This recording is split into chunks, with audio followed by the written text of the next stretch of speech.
दोस्तों, आज है 5 सितंबर। तो आज बात करेंगे 5 सितंबर के महत्वपूर्ण समसामयिक प्रश्नों पर, जिसमें पहला प्रश्न है कि हाल ही में उत्तर प्रदेश राज्य महिला आयोग की अध्यक्ष कौन बनी है।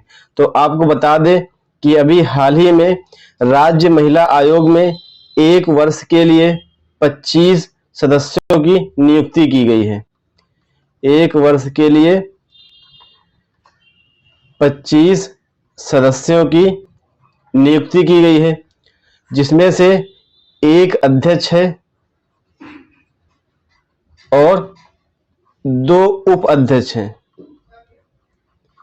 जो अध्यक्ष हैं वो है बबीता सिंह चौहान, और जो 2 उप अध्यक्ष हैं ये अपूर्णा यादव और चारू चौधरी, ये दोनों उप अध्यक्ष बनाए गए हैं। आपको बता दें कि जो बबीता सिंह चौहान है यह आगरा जिले से संबंधित है। जो अपूर्णा यादव है इनका संबंध लखनऊ से है, और जो ये चारू चौधरी हैं इनका संबंध गोरखपुर से है। तो हमारा सही उत्तर हो जाएगा ऑप्शन ए, बबीता सिंह चौहान उत्तर प्रदेश राज्य महिला आयोग की जो अध्यक्ष बनी है, ऑप्शन ए। अब बात करेंगे अगले प्रश्न पर। हाल ही में किसने एग्रीश्योर फंड एवं कृषि निवेश पोर्टल का शुभ आरंभ किया है।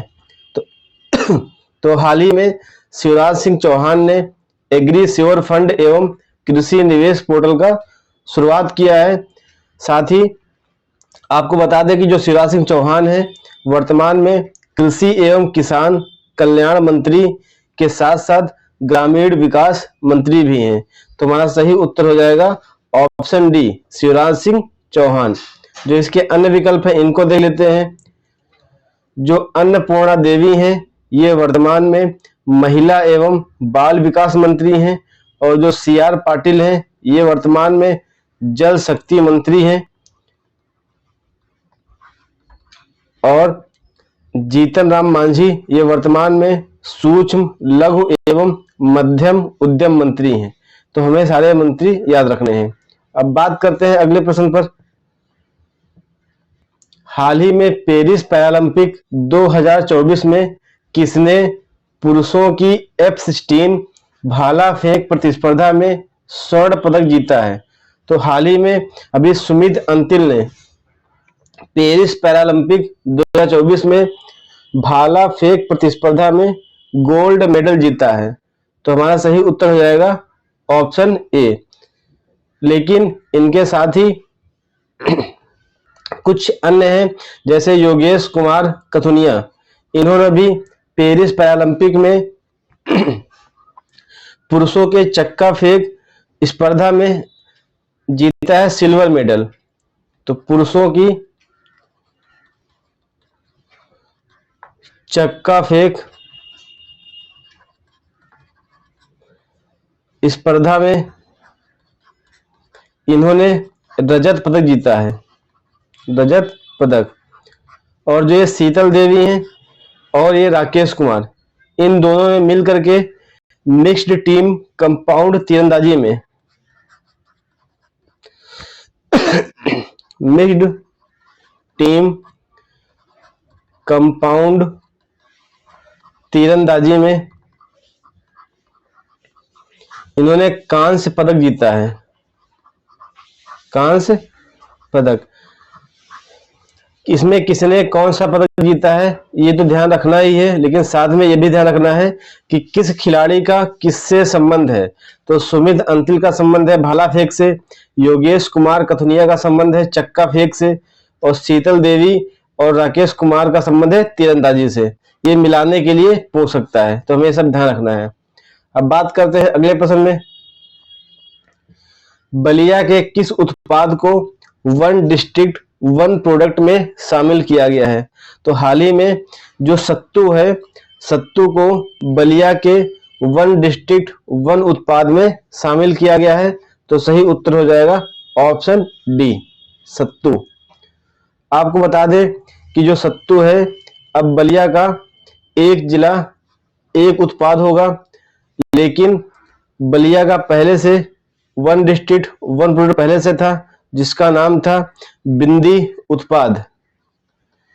बिंदी, या इसको टिकुली भी बोलते हैं, टिकुली उत्पाद।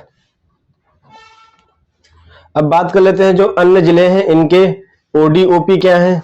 तो जो आजमगढ़ है, आजमगढ़ का है काली मिट्टी की कलाकृतियां, काली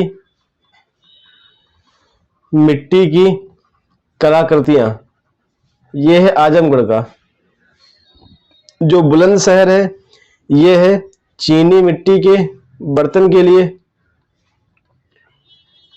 चीनी मिट्टी के बर्तन। और जो कानपुर देहात है यहाँ पे एल्युमिनियम के बर्तन, ये इसके वन डिस्ट्रिक्ट वन प्रोडक्ट में शामिल हैं, एल्युमिनियम के बर्तन। तो अब बात करेंगे अगले प्रश्न पर। सितंबर 2024 में प्रधानमंत्री नरेंद्र मोदी किस देश का दौरा करने वाले पहले भारतीय प्रधानमंत्री बने हैं। तो आपको बता दें कि अभी हाल ही में प्रधानमंत्री नरेंद्र मोदी जी 2 दिवसीय ब्रुनेई की यात्रा पर गए हैं, ब्रुनेई की यात्रा पर गए हैं।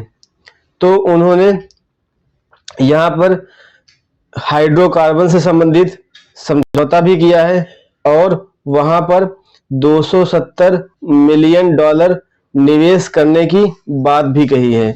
आपको बता दें कि जो ये ब्रुनेई है, इस देश ने नरेंद्र मोदी जी को गार्ड ऑफ ऑनर भी प्रदान किया है, गार्ड ऑफ ऑनर भी प्रदान किया है। आपको बता दें कि जो ब्रुनेई है इसकी जो राजधानी है, इसकी राजधानी है बंदर शेरी बागवान, बंदर शेरी बेगवन, ये इसकी राजधानी है। जो इसकी मुद्रा है, इसकी मुद्रा है ब्रुनेई डॉलर, ये इसकी मुद्रा है। हमें इतनी बातें ध्यान में रखनी है। जो ये $270 मिलियन जो निवेश किया है भारत ने ब्रुनेई में, तो ये था हाइड्रोकार्बन क्षेत्र में, हाइड्रोकार्बन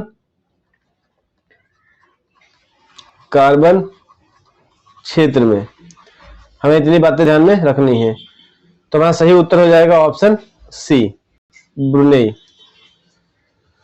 अब बात करेंगे अगले प्रश्न पर कि हाल ही में 7वां राष्ट्रीय पोषण माह कहां शुरू किया गया। तो आपको बता दें कि जो राष्ट्रीय पोषण माह है यह प्रतिवर्ष 1 सितंबर से 30 सितंबर के बीच में, 1 सितंबर से 30 सितंबर के बीच प्रतिवर्ष सितंबर माह को राष्ट्रीय पोषण माह के रूप में मनाया जाता है। तो इसकी शुरुआत अभी हाल ही में गांधीनगर गुजरात में हुई। तो हमारा सही उत्तर हो जाएगा ऑप्शन बी, गांधीनगर गुजरात। जो इसके अन्य विकल्प है इनको देख लेते हैं। जो जयपुर राजस्थान है, यहाँ पर अभी हाल ही में राष्ट्रीय सहकार मसाला मेला का आयोजन किया गया, राष्ट्रीय सहकार मसाला मेला का आयोजन किया गया। जो जम्मू कश्मीर है, जम्मू कश्मीर में एक मेले का भी हाल ही में आयोजन हुआ था, उसका नाम है माता खीर भवानी मेला, भवानी मेला।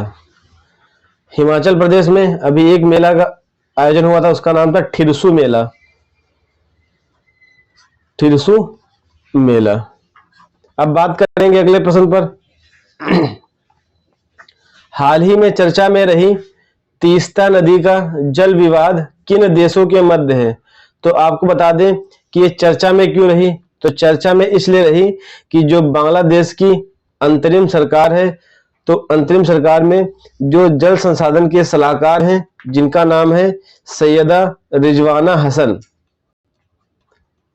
सैयदा रिजवाना हसन, इन्होंने एक बयान में कहा है कि यह भारत से तीस्ता नदी जल विवाद पर भारत से बात करना चाहते हैं, तभी से यह चर्चा में रहा है। तो जो तीस्ता नदी है,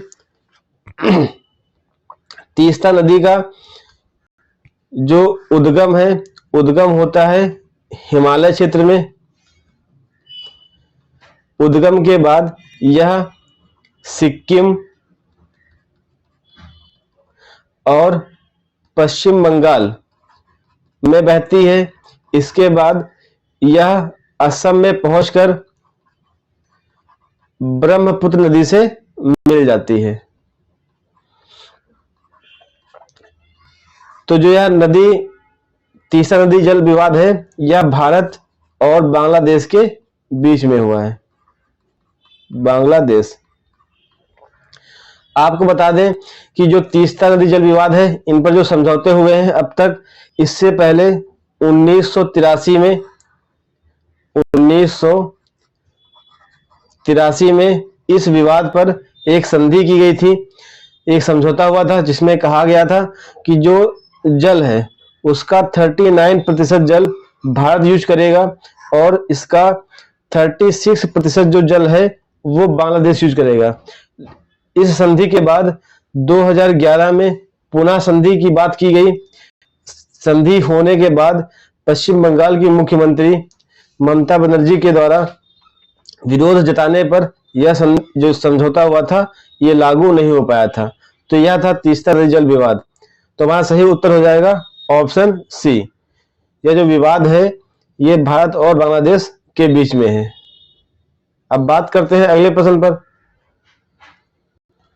हाल ही में किस भारतीय एथलीट ने एशियाई कैडेट जूडो चैंपियनशिप में रजत पदक जीता है? तो हाल ही में हिमांशी टोकस ने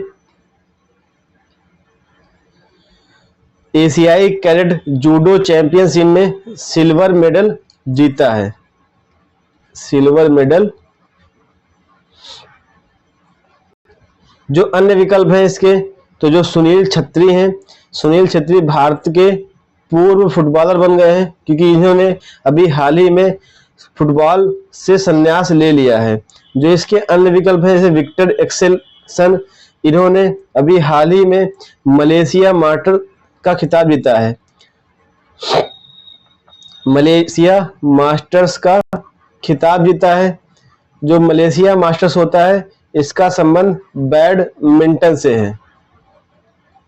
और जो कार्लोस अल्कराज है, इन्होंने अभी हाल ही में फ्रेंच ओपन जीता है। फ्रेंच ओपन जीता है और फ्रेंच ओपन का संबंध होता है टेनिस से। तो हमें इतनी बातें ध्यान रखनी है। अब बात करते हैं अगले प्रश्न पर। हाल ही में किस राज्य में डेंगू को महामारी घोषित किया गया है? तो हाल ही में कर्नाटक सरकार ने डेंगू को महामारी घोषित किया है। साथ ही इसके संबंध में कई नियमों को अधिसूचित किया है। अब बात कर लेते हैं डेंगू के बारे में। जो डेंगू है यह एक वायरस जनित बीमारी है और यह डेंगू वायरस से होती है। जो ये डेंगू वायरस है यह फ्लेविविरिडी फैमिली से बिलोंग करता है। फ्लेविविरिडी